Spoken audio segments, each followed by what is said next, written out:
Welcome, everyone. As you're entering the room for the second session after the wonderful keynote this morning, please feel free to go ahead and enter your name and where you're coming from and your role in your organization in the chat so we can get to know each other and who's with us. My name's Ann Murphy, and I'm the director of the Northeast and Caribbean Mental Health Technology Transfer Center. And I'm pleased and excited to be your host for the second session of today's Organizational Wellbeing in Healthcare event.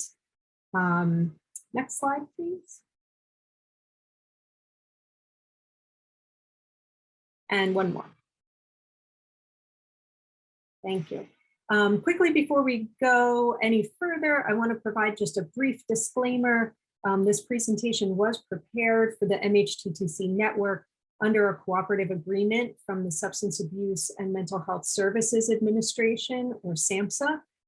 The opinions expressed in this presentation are the views of our wonderful speaker and do not reflect the official position of the Department of Health and Human Services or SAMHSA. Next slide.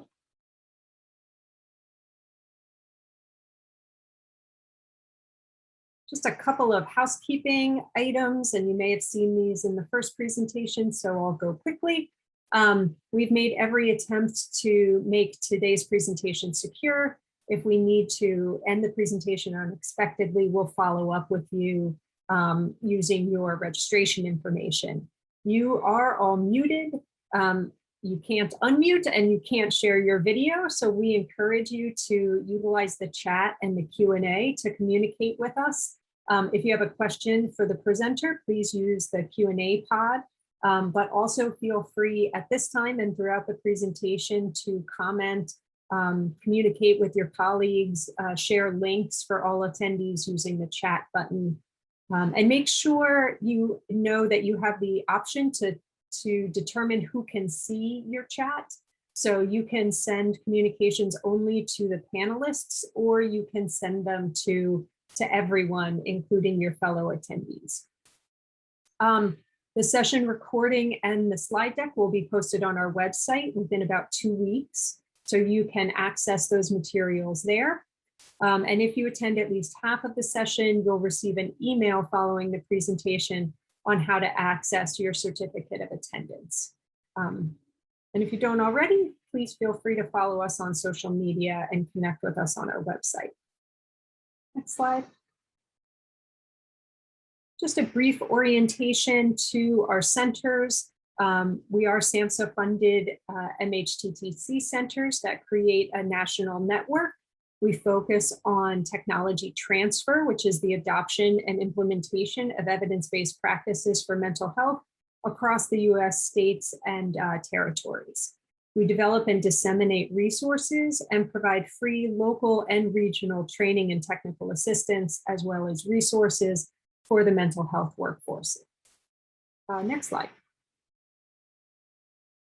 You can see here a map of all the centers that make up the network. We have 10 regional centers that follow the federal regions, as well as 2 focus centers, a National American Indian and Alaska Native Center, as well as a National Hispanic and Latino Center. We also have a network coordinating office, and they're taking a big lead in facilitating today's event. Please visit our website and find your center so you can stay up to date on the trainings and resources offered within your region. Next slide. Today and tomorrow's event is part of supplemental funding that we were provided by SAMHSA to focus on provider well-being for health and behavioral health care providers. Additional events and products related to provider well-being are available on the MHTTC site. Next slide. You all have received this, so this is just a quick reminder that this event is a 2-day event. Following this session, we'll have another session on special topics in organizational well-being with Dr. Colin West and Dr. Lauren Pecoraro. So please join that additional presentation. But now, next slide, we have Dr. Ashley Stewart presenting on taking an equity first framework, sustainability and diversity and inclusion efforts. Next slide. So to introduce Dr. Stewart, she is an adjunct expert trainer and curriculum development specialist at C4 Innovations. She received her PhD from The Ohio State University College of Social Work and her master's at Columbia University. She's an assistant professor at Temple University College of Public Health School of Social Work and has recently transitioned into directing their master's in social work program. She delivers training to interdisciplinary students about social justice theories and frameworks and translational skills for anti-oppressive practice. Dr. Stewart provides racial equity training, consultation, and support, and understands and respects the intricacies inherent in equity-centered work. Her research includes assessing the intersections of identity, structural oppression, health and mental health, and policy. In addition to the advanced study of the consequence and causes of identity-based oppression, Ashley supports the implementation of anti-oppressive practices at organizational, structural, programmatic, and clinical interventions. And we are very happy that this work has brought her to speak with us today. So Dr. Stewart, I will turn it over to you. Amazing. Thank you all so much. And thank you for having me in this space. It has been so nice to see where everyone is joining from. And I look forward to engaging with you all throughout the session.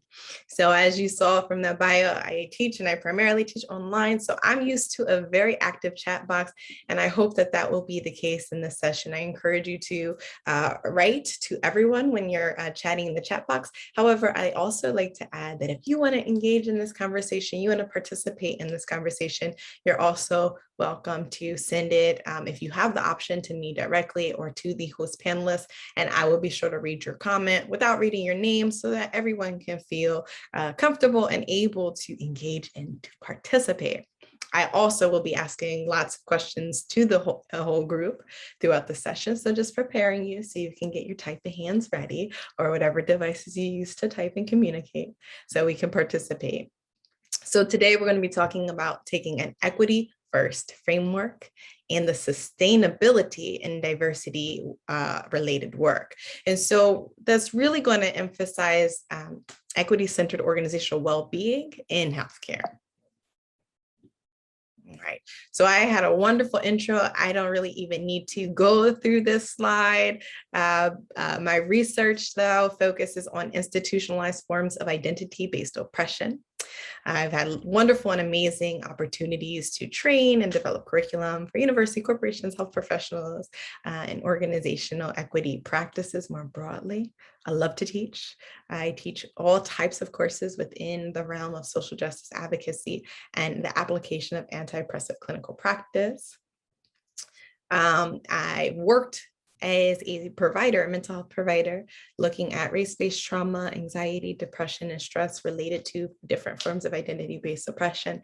And I also, in the meshing into this work that all fits under specific hats, I also offer empathetic equity consulting, so confidential leadership development to leaders who are looking to implement equity and anti-oppressive practices within their organizations that need to do that critical self-reflection, providing some support to those folks in a private, confidential, but also empathetic and accountable way. So those are some of the things that I love to do, and I love to be in spaces like this. So we're going to review ways in which strong organizational practices support diversity, equity, and inclusion, lead to increase provider well-being.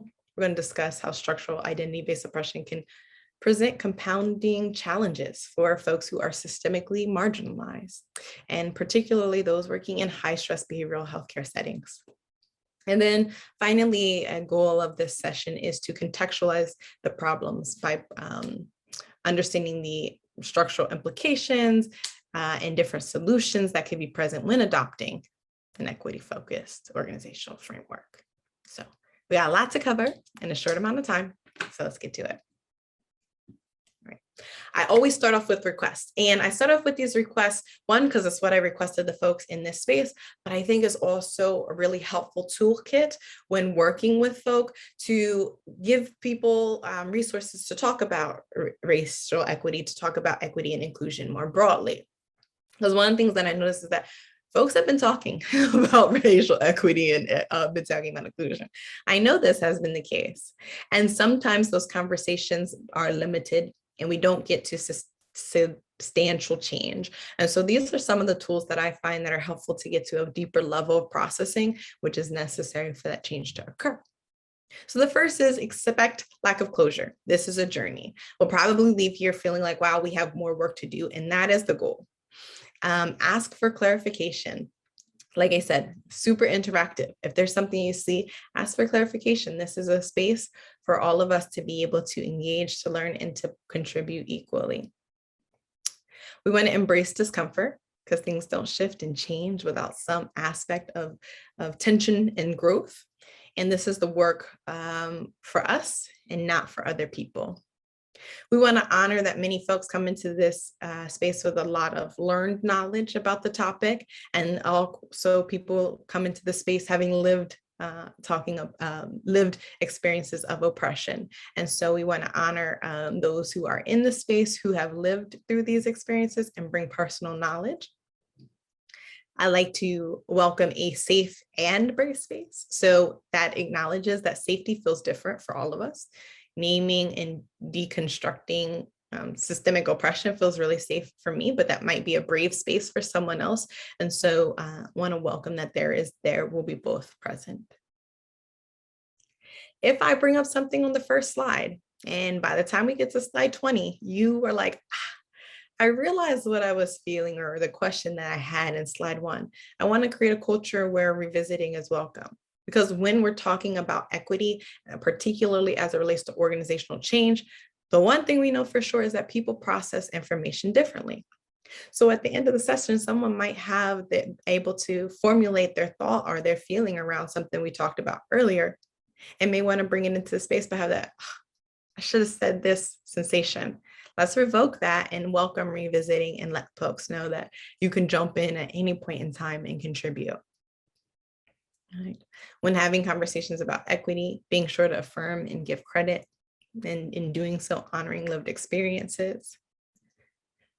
Many of you, I'm looking at the places that you're joining from and the work that you're doing, you occupy a space of having to be an expert all the time. So I welcome folks to revoke the expert positioning in this space, to just be present, to learn. I'm like, I don't know, to have an interest and curiosity, but also to not have to have all the answers. I find that to be really relieving when I come into spaces like this. We want to listen to understand and acknowledge that some of this might be in conflict with our worldviews, and that's okay. That's why we're here. I like to remind folk to be accountable for impact. Sometimes our intentions are one way and the impact is another way. And so we want to be able to be accountable for our impact, which means that we also need to be gentle with ourselves and other people. I think a lot of times when we make mistakes, particularly when talking about anti-oppression, or when we make mistakes in the equity realm, we seek other people to validate that they knew that we didn't intend for that harm to be caused. And so it's a kind of gentle reminder to say, let's learn to give ourselves grace and not necessarily expect folks who we may harm in the process to give us that grace. I think it's a really important pivot for us to do if we're really moving toward anti-oppressive practice. Last but not least, my favorite, we cannot challenge what we cannot acknowledge. And so we're here to acknowledge the things so we can challenge them. So I want to ask folks, to get folks engaged and going in the chat, which of these stand out to you? Which one do you particularly like? Or maybe there's one you have a question for and you want to clarify. Let me know in the chat. One that stood out to you, one you particularly like, or maybe one you'd like to learn a little bit more about.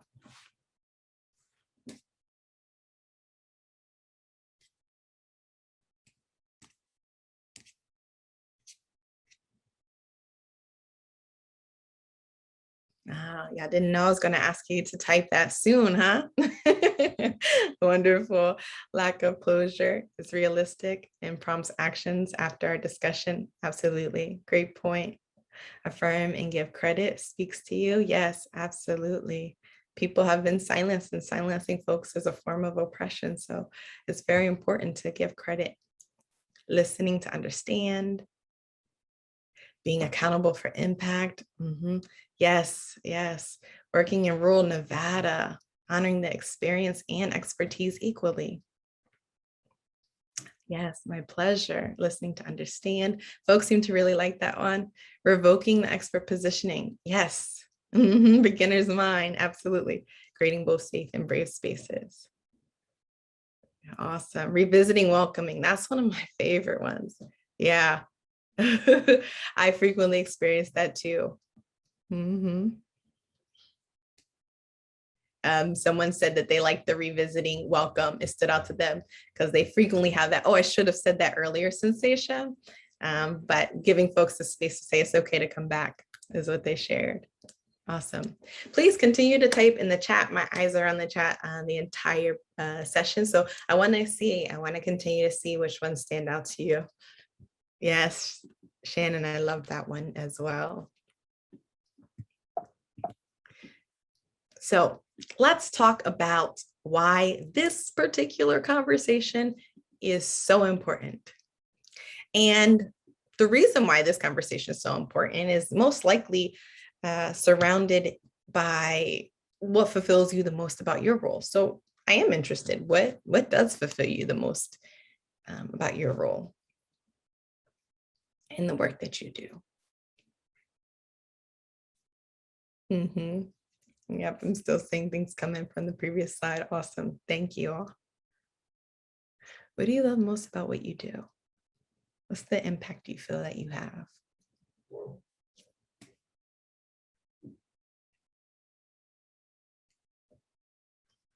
Uncovering and supporting community assets. Yeah. Having children tell you thank you. Helping other people to see their potential. Definitely. Absolutely. Other folks, what fulfills you most about your role? Helping other people fulfill their greatest potential, caring for the caregivers. Yes. Encouraging other people to be vulnerable through your own vulnerability. That's powerful. Increasing capacity, people development, building things from the ground up. Yeah, it's difficult. You do so much. I like that response. Yeah. Guidance and coaching people, helping folks manage their stress. Down the road, you know that someone's child's life or their child's life has been impacted. Yeah. Being made to feel heard and valued, taking part and to help those who were you 10 years ago. I love that. This work is important. What I'm hearing is that this work is personal, right? Overcoming different levels of depression on their own personal level. This work is impactful, it's meaningful, it's critical, it's essential. And that's exactly what I already knew. It's life altering. Our society doesn't function without it. And it centers the dignity and worth of individuals. Organizational well-being. I'm sure that the session before this, I heard it was awesome. You know, this whole segment of the different sessions, the presentations across the 2 days are about organizational well-being, creating a space where people can thrive in the places that they work, especially when they're doing work that is as important as the work that you all are doing, as the work that the folks who you're supervising are doing, that your colleagues and that people across the hall from you are doing. And let's also be transparent. It's also very difficult work. It's exhausting work, and it can take a toll on folk. And so practicing well-being at an organizational level, at the structural level, helps to ensure that folks can continue to be well. When searching key terms about organizational well-being and seeing what the scholarship and literature of organizational well-being is talking about right now, you see things like addressing inconsistencies, being accountable, being transparent, building cultures of trust where people's purpose can be flourishing, where people's values are seen and felt. Acknowledging individual and team resilience, because y'all some resilient folk, right? The health of others, a culture of wellness. This is what these sessions are about, prioritizing organizational well-being. And what I come to talk about today is how do we continue to add value to that and look at it through an intersectional lens by seeing the critical importance of equity. Well, I am a racial equity researcher. I also study all forms of identity-based oppression. And one thing I know for sure is that people have experienced an incredible increase of conversation about racial equity lately. Is that true for y'all too? I see some yeses already coming into the chat. Have you experienced an increase in these conversations? Yes, absolutely. I see an amen. All right. We have. And sometimes I'll even hear yes and still not enough. Sometimes I'll hear yeah every day. I'm exhausted by it, right? So depending on how people are experiencing, the answer is yes. And we want to begin to create a space where these conversations have always been happening. These are not new conversations by any means. There's a spike in them right now. We're all having them at a much greater extent in this moment. Where do we go from here? I love talking about equity. I love talking about diversity and inclusion, but I also love change. And organizational well-being is about looking at the cultures and changing the cultures within organizations. And how do we begin to do that if we aren't centering equity? I'll take us back to the slide before. We cannot challenge what we cannot acknowledge. And so it is critical and important that we understand provider well-being through the lens of equity and intersectional oppression. Now, when I talk about racial equity, when I talk about identity-based oppression, a lot of times the sentiment that I get is folks feel like, well, you know, it can be uncomfortable, it can be divisive. These conversations are absolutely challenging, but they shouldn't, and they absolutely don't have to be divisive.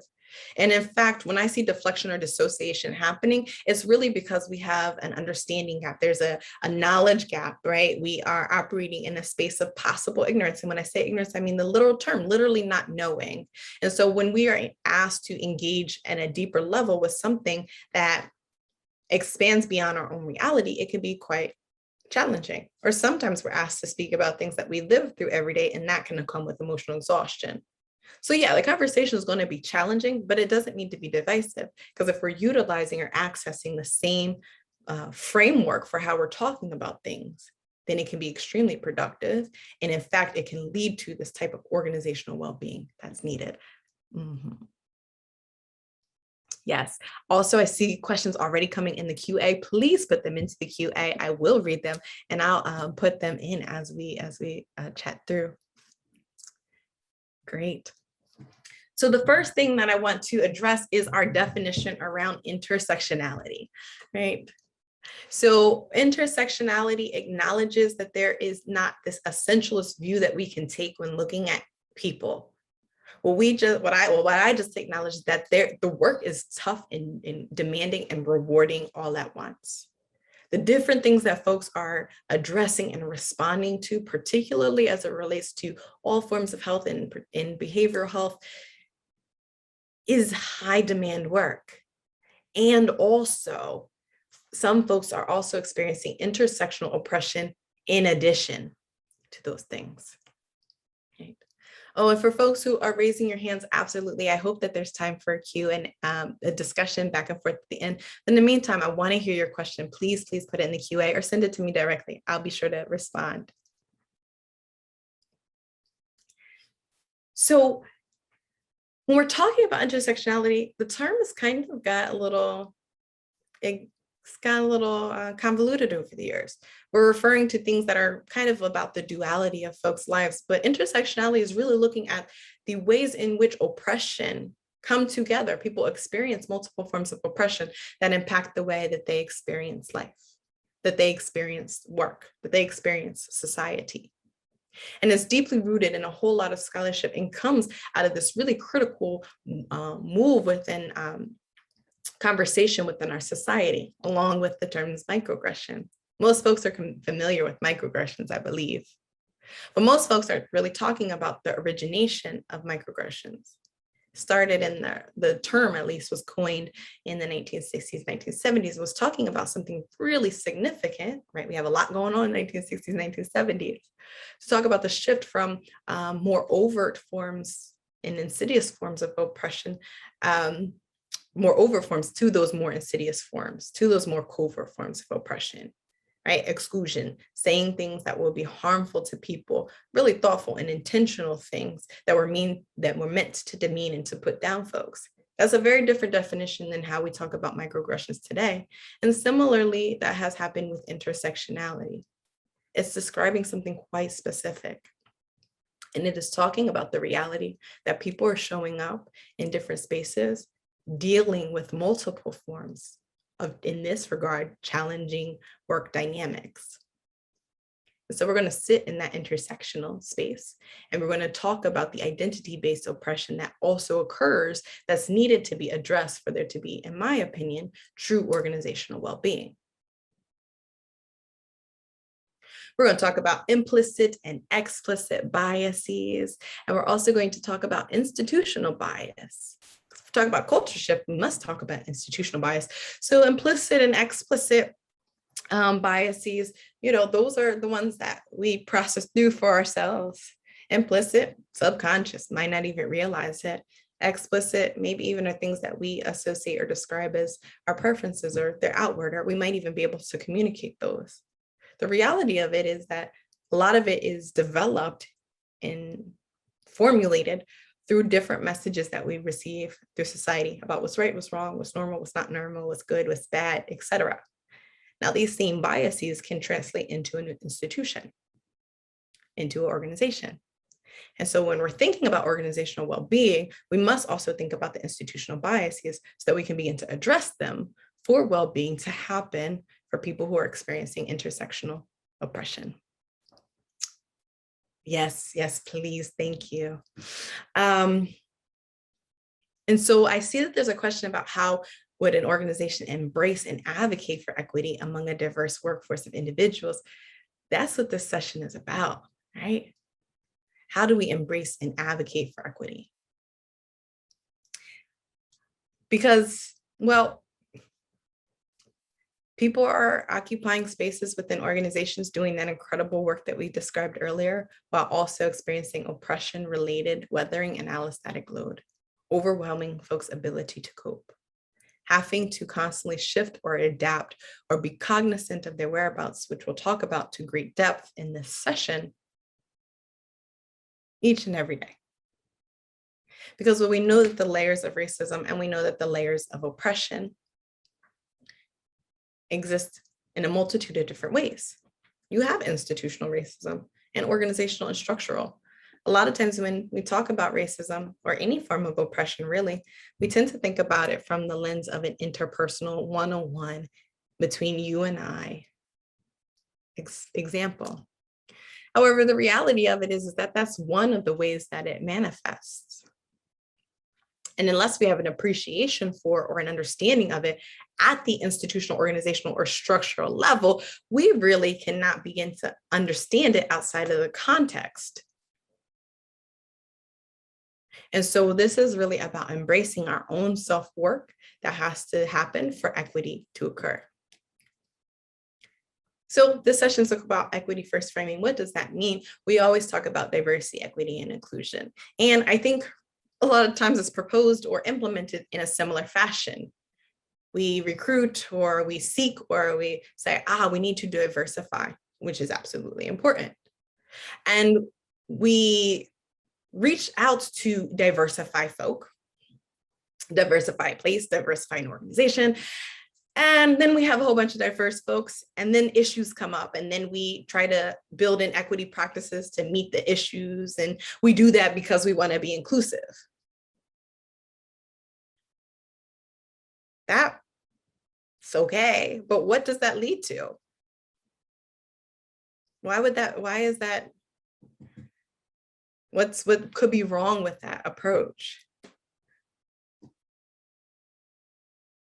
What do folks think?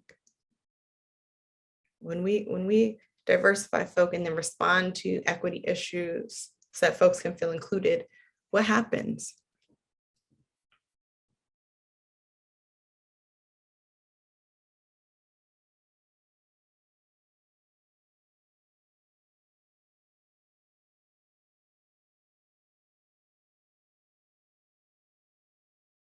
I see folks are thinking. Maybe we haven't thought about that before. Yeah, someone asked to rephrase the question. So typically we want to diversify the places that we occupy. So we do really great and amazing work at recruitment and maybe even some retention practices to diversify, say, an organization. Then as issues come up, we try to create equitable solutions so that people can feel included, right? We often talk about diversity, equity, and inclusion. And I think that generally that's how it goes. But what's the issue with that? Or what could be the issue with that? It works a lot of times, but what could be the issue?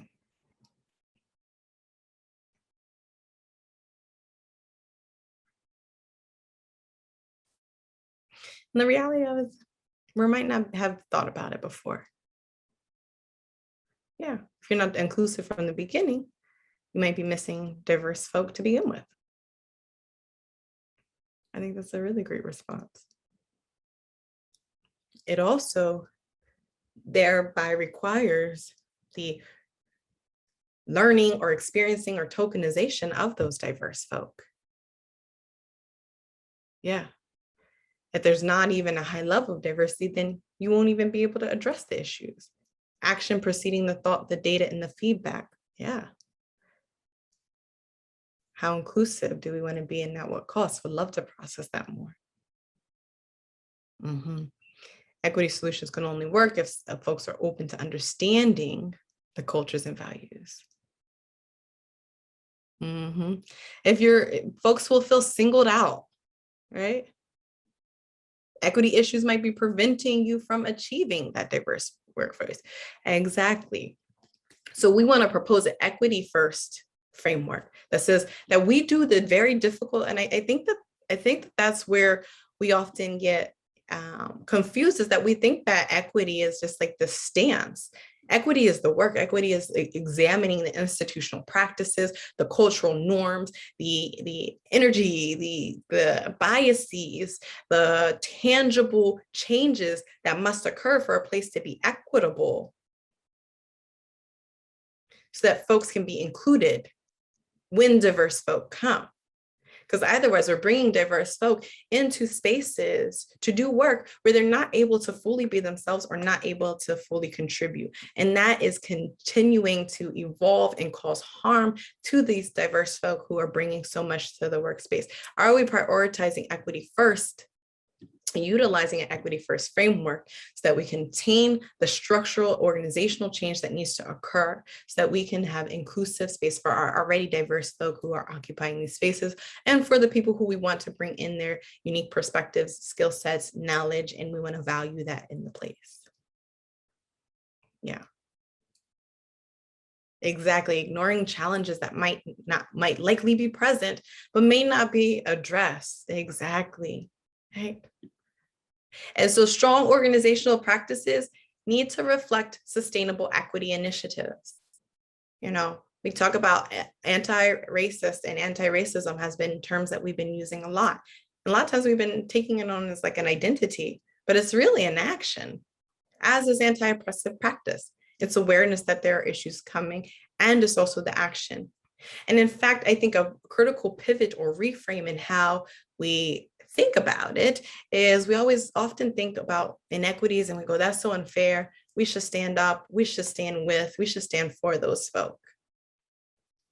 And the pivot I want us to begin to see in order for there to be organizational well-being and organizational change is that's so unfair that this disparity is occurring. How do I perpetuate, contribute, or benefit from this?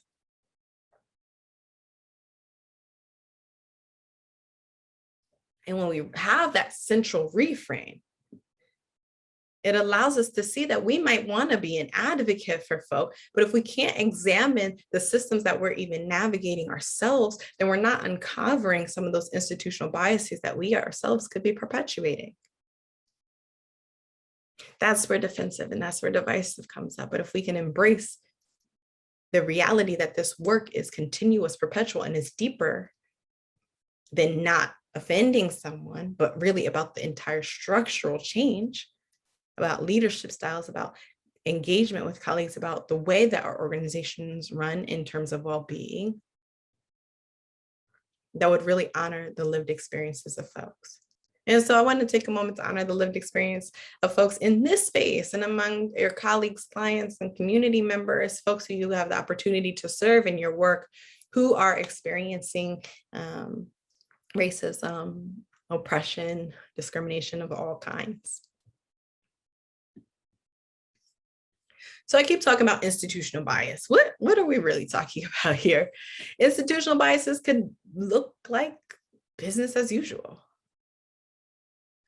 It can be the practices, procedures of systems or institutions that favor one norm over others. Sometimes these don't show up as conscious, prejudicial, or discriminatory practices, but just rather the majority simply following the existing rules as norms. That's just the way it is. It's always been like that.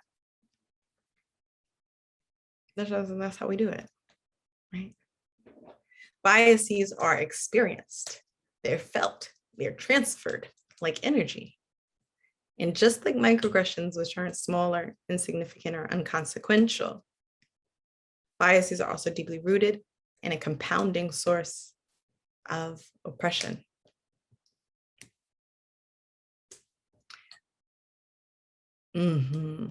Yes. I just want to clarify, Gary, if you could tell me which two, both responses are you referring to, because I definitely want to respond to what you asked, because I think that's a question.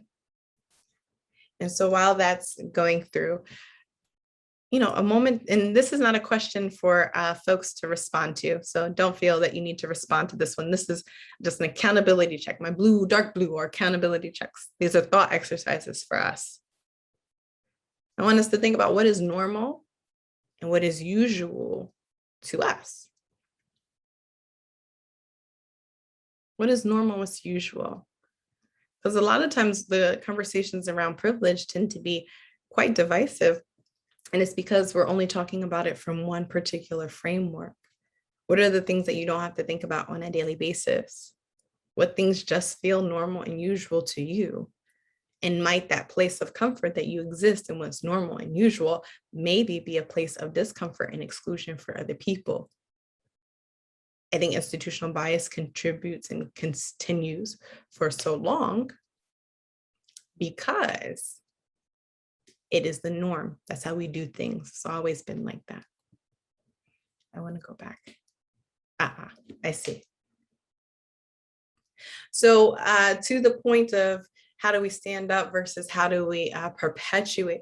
Well, sometimes folks don't need to be stood up for or sit up for. Sometimes folks need actionable changes by their colleagues, their supervisors, their peers, their organization, the culture as a whole, so that they can be fully present. And so by doing that, a critical examination of how do I perpetuate or contribute, we actually reduce the way that we do it. And in that way, we are supporting people. We are standing up for folks. We are addressing it.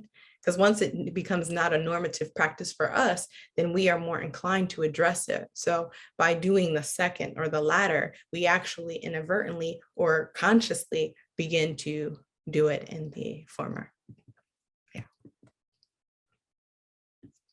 And so this is really important because when we're talking about organizational well-being, folks' ability to be authentic in the organization comes into question. But again, what is authenticity? Well, authenticity is deeper than our subjective and our objective views. It's a state of being versus a trait, right? I'm an authentic person, but what does it mean to be authentic? And to be authentic in a workplace is multidimensional. It is both our symbolized and our primary experiences, as well as the ways that we engage outwardly and communicate with other folk. And so in this slide and in this further conversation, I want to acknowledge that some of us do not consider that many times folks are altering or shifting their behaviors, how they show up, their identities when they occupy a space in an organization. And that's not practicing wellness. Because if I have to be mindful of how I'm standing or positioning my body posturing to avoid being harmed by a sexist or a homophobic or transphobic comment, then that's emotional and mental exhaustion that's going into my every single day, or the person's every single day, that some of us don't have to think about, right? If we're not thinking about how to wear our hair, or how to dress, or how to speak to avoid being harmed in an organization, then that's already a critical aspect of an institutional norm, a bias that folks are having to adapt to in order to feel safe, welcome, or included in the work environment. I like this quote. There's several quotes throughout the slide, but authenticity creates a work culture where people feel more in tune and connected to their work community and loyal to their organization and its purpose. That helps to attract and retain talented people to do their best work. Employees experience being themselves. They don't have to hide or cover up their differences that make them unique. This thereby welcoming diversity. Well, what has to shift for someone to not have to hide, to not have to cover up their differences? And what about the organization requires people to have to hide some aspects of their organization, of their identity? And so now let's talk about some barriers to authenticity. Again, this organizational cultural imperialism. This is the way that things are. This is the norms. This is good. This is right. This is wrong. And I'm not talking about a whole host of central value systems. I'm talking about everyday and day-to-day interactions. Our implicit biases as people part of the community. Structural biases as people as part of the organizational community. And then the lack of the intersectional empathy. Oh, I think this one's so important because a lot of times we'll try to connect with people on a place. We'll try to, equate suffering, which is a principle of change as related to Dr. Ken Hardy, who looks at like this type of organizational change and stuff.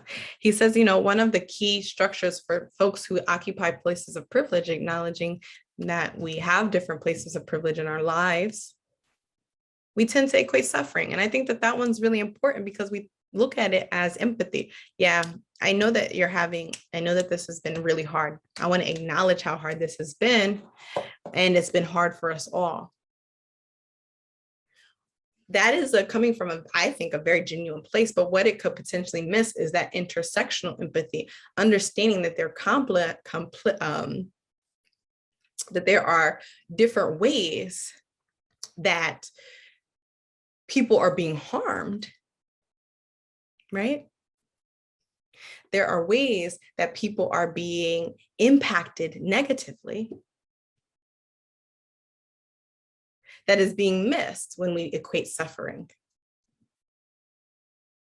And instead, honoring that what people are bringing intersectionally with their diverse identities, with their systemically or structurally marginalized identities, could be actually part of what's being missed. Yeah, and sometimes those look like someone writes. Sometimes those look like barriers and office politics. Absolutely. Absolutely. Someone also writes, ouch, would love clarification on what you're referring to. I'd love to hear more about that. So what happens when authenticity is stifled, right? And instead of framing it as like, what do we lose? I want us to think about what can we gain when people are able to be authentic.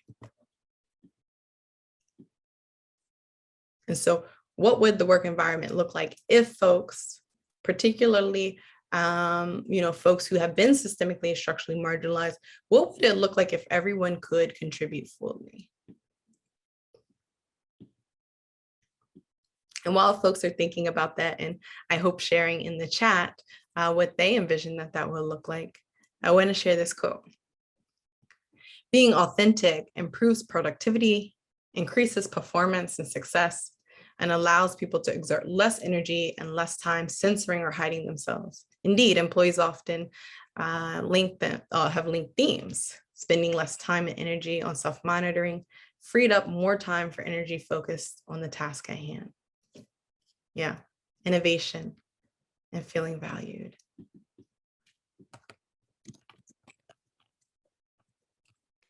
Right.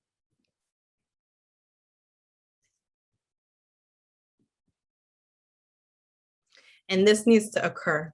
People need not to feel stifled in their ability to be authentic or fear of feeling oppressed at work, because it's essential to everyday health.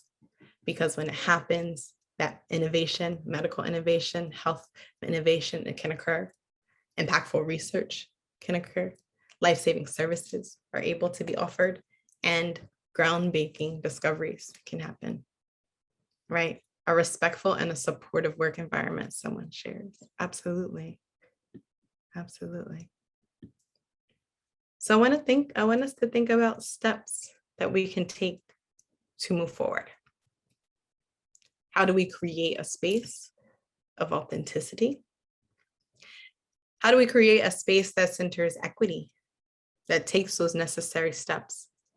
Folks are tired and exhausted of continuing to have to advocate for themselves, to not feel oppressed, to not feel marginalized. So what steps can happen at the organizational well-being level to move forward? And so this is a thought question. You don't need to respond. I'm not asking you to respond in the chat, but you may if you would like. But what is my role? What is my role in creating an equitable environment so that people can show up authentically?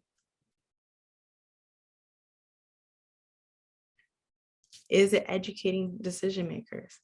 Is it listening to people, right? Is it leading by example? Mm-hmm. Yeah. Modeling it. Right. Engaging with empathy, right? And a true definition of empathy, putting ourselves and understanding that we don't know how people are experiencing things. And empathy isn't equating our suffering, making people feel relaxed enough to talk. I think that also is really important in consistency, because what has been consistent to folk is that these spaces are typically not ones that are welcome to them. Folks will ask me all the time, well, Ashley, we're offering all of these different services and we just can't get, this population or these folks or this community, this part of the community to show up for services. Okay, well, what's been consistent? Because what's been consistent to folks who have experienced systemic marginalization is exclusion. That's what's been consistent. And so are we able to be consistent in a new way? Are we able to be consistent, or do we feel rebuffed when folks don't respond the way that we anticipate them to respond to our initiatives? Are they built in? Are they consistent? Are they critical? Yeah, provide meaningful support. Yeah, institutionalizing the stated expectations and accountability. Yeah, if an environment feels threatening, we'll tend to conform in order to achieve a sense of protection and safety. There's a lot of scholarship around this. This is appropriate adaptation. People are adjusting to feel safe. Leaders, colleagues, friends, providers who are willing to take this on, building a space of accountability. will benefit from more innovation or more innovative conversations, organizational learning, and employees feeling confident and engaged because they're bringing their true selves to the workplace. This is absolutely critical to organizational well-being. And when we can have a critical appreciation for the ways that equity is woven into this, then we can begin to address. Now, this is a difficult slide, and I want to remind us of the ways that we engage with that critical question of instead of thinking of like, oh, what is one single action I could do? What is something that I can do to examine how I perpetuate, contribute benefit to it so I can make long-standing change and not just a one-off solution, not just a additive solution, but how can the culture of the organization begin to shift? And it's through a really challenging conversation with self, which is examining the faces of oppression and how they might show up in healthcare services and the places that we work in the work that we do. And I go through this exercise with myself in the different roles that I occupy often, right? Iris Young proposes these different 5 faces of oppression. Certainly there's more to them. And this is, of course, just an abbreviated or adapted conversation from it, but it inspires this thought of how do we think through exploitation, violence, marginalization, powerlessness, and cultural imperialism within healthcare services. Exploitation, who's charged with doing what? When we look around, who is charged with doing what? Are folks being tokenized? Are people asked to do labor or be innovative? And is that credit going to the folks who are doing the work because their lived experiences are informing the work? Or are they not? And so a lot of times, even in Iris Young's examination of exploitation, we typically think of something that is so far removed from something we could participate in or be part of. But maybe it's just that someone did something really innovative or creative, or they did something amazing that came from and was rooted in the labor of their lived experience. And we utilize it in some other capacity without acknowledging that that was a very personal and meaningful exercise for them to do because it was tied to who they are. Violence. Whenever I think of say violence, people think of all different types of violence, right? But we also cannot forget about emotional violence, forced assimilation, not being able to be yourself or feel yourself at work or in your organization, or when you're providing meaningful and life-saving services to other people. That is emotionally difficult. It's emotionally draining. Experiencing microaggressions on a regular and consistent basis is emotionally violent. Having to be constantly hyper vigilant to how and what and where you say things because it doesn't fit the cultural norm, right? Changing your tone, changing your posturing, changing the most basic features of yourself, and being that that vigilant to that is an expenditure of energy. And so if we are contributing to that, maybe by making constant comments about other folk and how they appear, or that's one small example, or saying, I didn't mean to say that, I'm not like that, and not taking accountability, it could be emotionally violent to folk.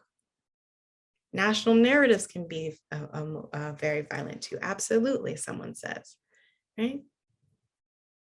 Marginal, or this could even be how we frame or talk about people, right? Within different healthcare spaces, many people will show up or contribute, and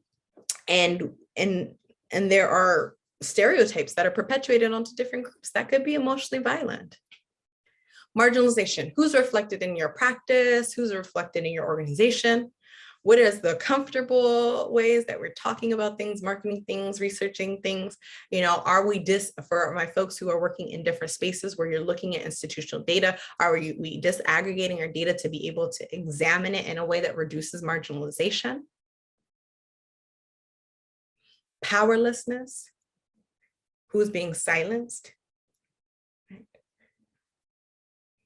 What's not being addressed? Maybe that powerlessness is insidious if you're experiencing some form of oppression.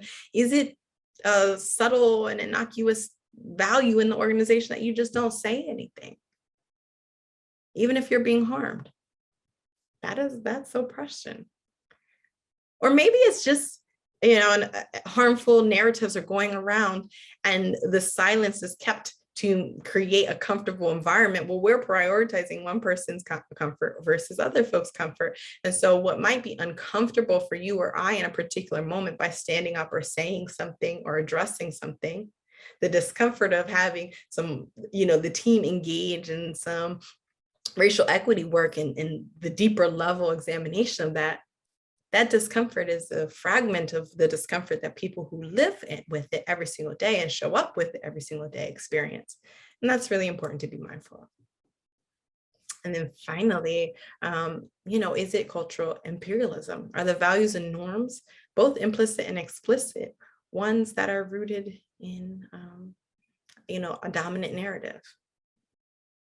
Is it perpetuating the, unexamined norms?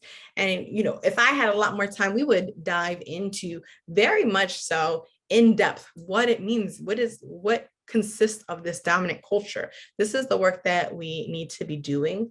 We need to be talking about it openly, transparently, and honestly in order to create that long-term sustainable change. Right? So the hard question that I ask folks is, identify ways that you contribute to one of these phases of oppression, and then continue to examine your complicity in it. I'm getting about to the end of my time, and I want to get us to a place where I can also provide some thoughts, some points of thought for moving forward. And I know you have a break coming up, so I'll go through these quickly. Typically, what I would do is after I read these, I would ask folks to reflect on ones from each slide that resonate with them. I'm not going to have the opportunity to have that conversation with us as a group. So I ask that you think about it as we go through the slides, make note of it. And as I mentioned in the first slide, this is a journey. So as it being a journey, maybe this is something that you want to sit with a little bit more in depth and go through on your own. Yes, please put your questions in the QA pod. So the tasks of the privileged and subjugated is the work adapted from Dr. Kinhardy. There are a few general tasks: to be an expert in your experience, not others, to create the space for telling of one's story, and to make space for both thoughts and feelings. Dr. Kinhardy acknowledges that we all have privileged and subjugated identities. And so the tasks of the privileged are to resist the false notions of equality, right? It's not helpful to equate suffering, acknowledging that equity is how we get to equality. And if we can't acknowledge that that folks are suffering differentially, then we're certainly not getting even close to a place of equality. Intentions versus consequences. Our intentions could be great, but the consequences could be bad.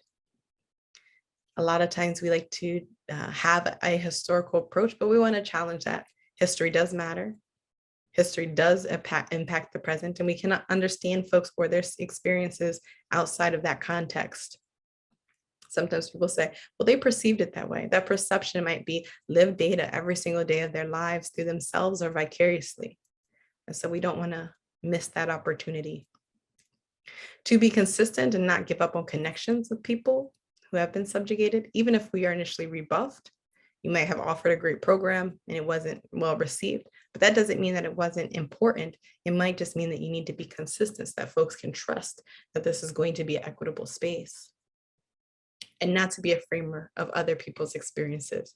This a lot of time looks like advocacy, but even though the slide uses the term voiceless, I like to propose that, while that's also slightly ableist, there's no voiceless folk in the context of how it's being used here. And people aren't being listened to, and why. Even if people do communicate differently, folks aren't being listened to, and why is that, right? And so the tasks of the subjugated are to overcome learned voicelessness and to advocate for oneself. A lot of times folks have learned that silence is golden, or not to speak up, unless they're spoken to. Folks really love this one: exhale the negative messages that have become internalized. And to overcome the impulse to protect, educate, or change the privileged. We often get stuck in that cycle, and it ties nicely into this final one, which is to deal with one's own rage. The word rage usually activates folk, but I want to bring us back down. It is talking about a lot of times when you are experiencing this high level of emotion due to oppression, you often take it home or you internalize it, causing harm to the self. And so it is to channel it and not eradicate or push it away or pretend like it doesn't exist, because shame is the stumbling block for the privileged, but rage is the stumbling block for the subjugated, because it continues to live on and through our bodies in ways that aren't healthy. And we're here to support organizational health and well-being. So we want people to have an appropriate space to channel the concerns that they're experiencing appropriately so that they can be addressed at a structural level, and so that people don't have to continue to be harmed in these spaces. Yes. And I would love to continue to talk through this more, right? Because this is only scratching the surface. This is only beginning to get us thinking about what needs to happen and what do these things actually mean in context? How do you address systemic and structural oppression? How do you chip the dominant narrative? Equity needs to be integrated. It's not an additive. It's not something we add on. It's not a program. It's not a task group. It is every single day. And change fatigue is real, especially in a high demand environment. Observing stagnancy and equity initiatives to help ensure that the work keeps going. And it's every single person's lane and every person's work to do. Being mindful of the gaps in our own knowledge is such an important part. Sometimes we just don't know. And so we want to give ourselves grace to not have all the answers and to also acknowledge that there's some things we need to learn more about. And then finally, be yourself. Because when it comes to authenticity, a lot of times we are also engaging or shifting or changing how we show up for the comfort of others.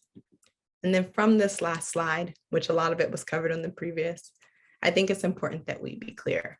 A lot of times we will talk about our commitment to diversity, but are we actually committed to anti-racist practice? Are we actually committed to trans and gender diversity? Are we actually committed to examining the policies that impact people who have immigrated to yet? What is the actual change that we're trying to make so that the folks who are experiencing the oppression know that it's not just something we're going to gloss over, but it's something that we're really beginning to dive into and understand and acknowledge, right? Are we really addressing our ableist practices, or are we just talking about a desire for authenticity? What is needing to change? I thank you all so much for staying with me. I know my colleagues up on the screen have a slide that they want to share at the end. I didn't see any more questions come through, but if you do have questions, please reach out to me. I'm always willing to hop on the phone with folks or chat one-on-one, because I know that this probably brings up more questions than it answers. So thank you all so much.